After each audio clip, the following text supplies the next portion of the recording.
Jumpa lagi dengan saya Rosson Daras di channel YouTube Bung Karno The Other Stories. Hari ini saya ingin mengingatkan tentang dua peristiwa penting terkait dengan ibu kota Indonesia. Diproklamasikan kemerdekaan di Pegangsaan Timur, Jakarta. Kemudian tahun 46 ibu kota negara dipindah ke Jogja karena keamanan para petinggi negara kita yang terancam oleh agresi militer kedua. Belanda mendompleng tentara sekutu, Anda sudah tahu ceritanya.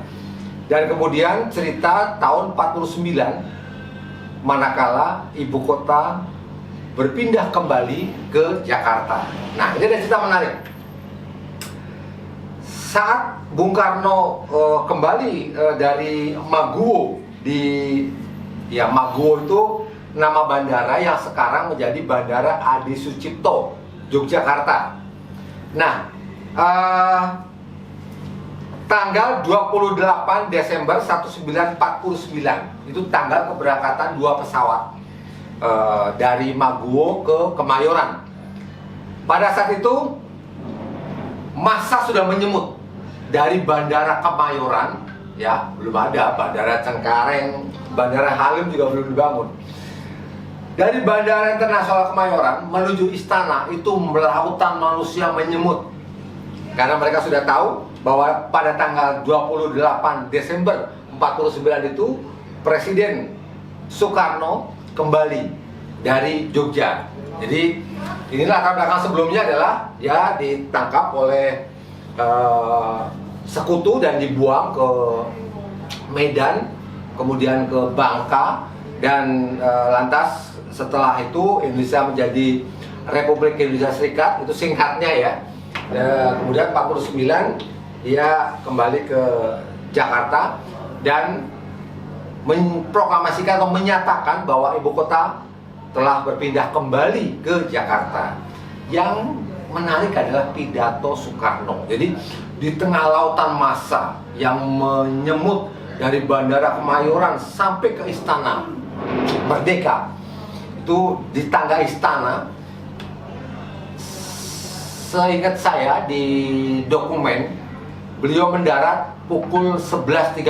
Ya, matahari sedang terik-teriknya di kota Jakarta. Tapi toh mereka sejak pagi tidak beringsut dari mereka berdiri atau duduk atau menunggu. Pokoknya di tempat manapun mereka menunggu iring-iringan Presiden Soekarno kembali ke ibu kota. Di tangga istana itulah ada foto yang sangat monumental sampai sekarang, di mana dalam pidato itu ada juga di beberapa dokumen bahwa yang dia sapa bukan para petinggi negara, yang dia sapa pertama kali adalah wahai para tukang becak, para penjual sayur, para pegawai yang serendah-rendahnya.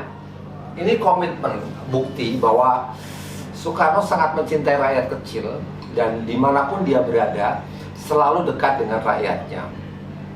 Moral cerita dari ini adalah bahwa ada peristiwa sejarah yang kita ingat, bahwa ibu kota negara Jakarta pernah pindah dari Jakarta ke Jogja, kemudian ke Jakarta. Dan barangkali ini relevansinya dengan isu pemindahan ibu kota Jakarta ke Kalimantan. Itu konteksnya ya, bahwa pemindahan ibu kota bukan baru sekali ini. Ide memindahkan ibu kota atau bahkan pernah dilaksanakan. Soekarno sendiri pernah merancang ibu kota negara itu di Palangkaraya, Kalimantan Tengah.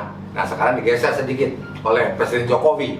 Whatever, bahwa pemindahan ibu kota itu adalah sesuatu yang niscaya.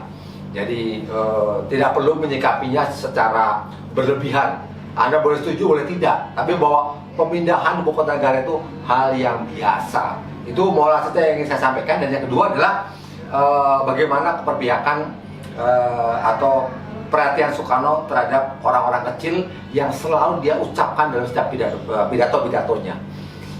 Cerita singkat, mudah-mudahan cukup menginspirasi dan menjadi pengetahuan buat kita semua, terutama buat para sahabat Soekarnois, supaya kita lebih arif dan bijaksana menyikapi semua isu yang berkembang di sekitar kita, terutama isu menyangkut pemindahan ibu kota dari Jakarta ke Kalimantan.